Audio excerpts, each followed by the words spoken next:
तो हरियाणा के नवनियुक्त कांग्रेस प्रभारी महासचिव गुलाम नबी आजाद ने आज से हरियाणा के पार्टी नेताओं से मुलाकात का सिलसिला शुरू कर दिया।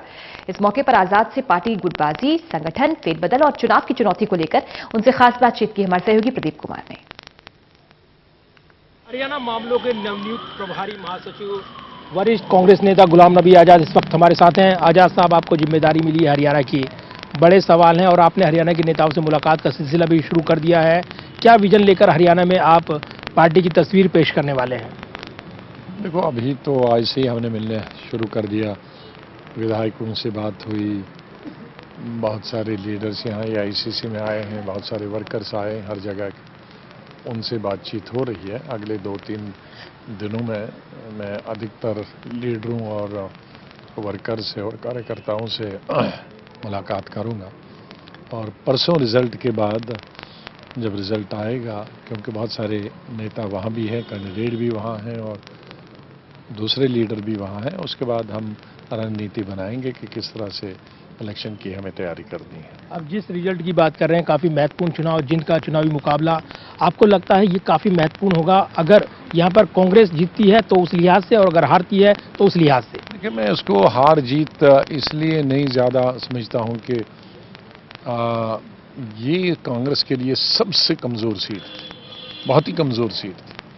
हाँ, अगर कांग्रेस कोई मजबूत सीट पे इतना मुकाबला होता तो शायद मैं कहता कि भाई इससे बड़ा फ़र्क पड़ेगा, लेकिन क्योंकि कांग्रेस की ये सबसे बड़ी कमज़ोर सीटों में 90 सीटों में मानी जाती है, उसके बाद भी ये उम्मीद हमारा रखना कि हम जीत जाएंगे तो बहुत बड़ी उम्मीद है और मुझे पूरा विश्वास है कि हम जीत जाएंगे। आजाद साहब, हरियाणा की बात आती है तो गुटबाजी की बात जरूर होती है, चर्चा होती है। संगठन में जो गुटबाजी है उसको लेकर सवाल उठते हैं। आप वरिष्ठ नेता हैं, साधने की चुनौती होगी, सबको साथ लेकर चलने की चुनौती होगी। देखिए, गुटबंदी किस पार्टी में नहीं है।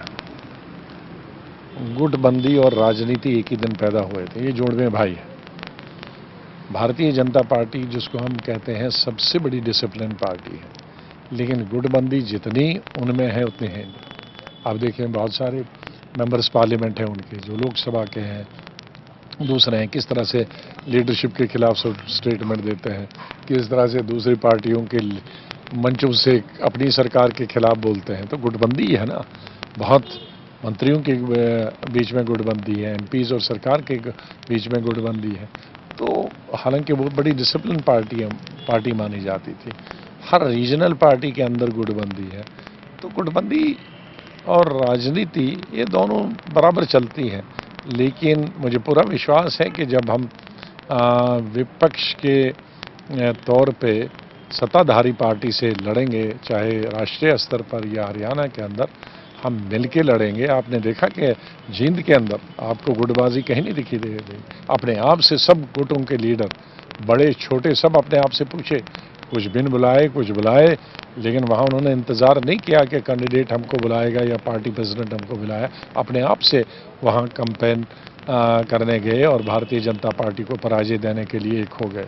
लेकिन यह तो आलाकमान ने अपना कैंडिडेट दिया ना, रणदीप सुरजेवाला को चुनाव में उतार दिया, तो बड़ा मैसेज तो ये था। आलाकमान, हर कैंडिडेट जो होता है वो पार्टी का और आलाकमान का ही होता है, कोई दूसरी पार्टी का कैंडिडेट थोड़ी होगा। हमारे जितने भी कैंडिडेट होंगे वो अपनी कांग्रेस पार्टी के होंगे।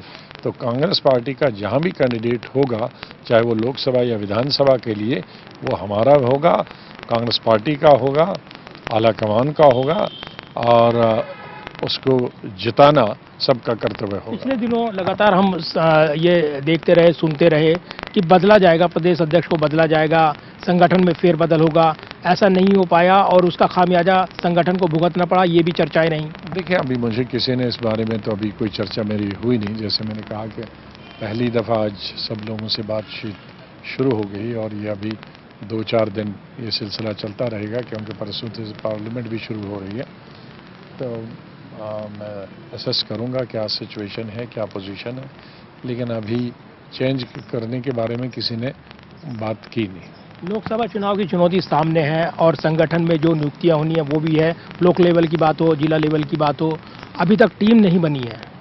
ये बनाएंगे ना भैया, बन रही है, सभी राज्यों की अभी आजकल टीमें बन रही हैं, हरियाणा की भी टीम बनेगी। और अगर देखें तो पूर्व मुख्यमंत्री भूपेंद्र सिंह हुड्डा की बड़ी भूमिका, क्योंकि उनको नेतृत्व को लेकर सवाल रहे हैं कि क्या उनको जिम्मेदारी दी जाए, प्रदेश इलेक्शन कमेटी की बात हो या दूसरे महत्वपूर्ण पद की बात हो। हुड्डा साहब बहुत बड़े लीडर हैं। जब बड़े लीडर्स होते हैं उनको हर वक्त जिम्मेवारी नहीं दी जाती। लीडर्स तो एक लीडरशिप लेवल पहुंच जाता है तो उसके बाद वो लीडर रह जाता है, उसको ज़रूरी नहीं है कि वो कोई न कोई टैग होता है। तो मेरे ख्याल में भूपेंद्र हुड्डा जी उस टैग से ऊपर लेवल में, उस स्तर से नीचे ऊपर चले गए हैं कि वो उन पर कोई टैग हो, कोई पद हो या नहीं पद हो, वो दूसरे नेताओं से ऊपर रहते हैं। लेकिन उनके समर्थक विधायक ये मांग करते रहे कि उनको प्रदेश की कमान सौंपी जाए। अब देखिए, अभी मैंने जैसे बताया कि उस पर अभी कोई चर्चा नहीं हुई। अभी तो हम सिर्फ मिल रहे हैं और सबको कह रहे हैं कि इकट्ठे मिलके इस चुनौती को जो भारतीय जनता पार्टी की केंद्रीय सरकार है उसको हटाना सबसे बड़ा काम हमारा है।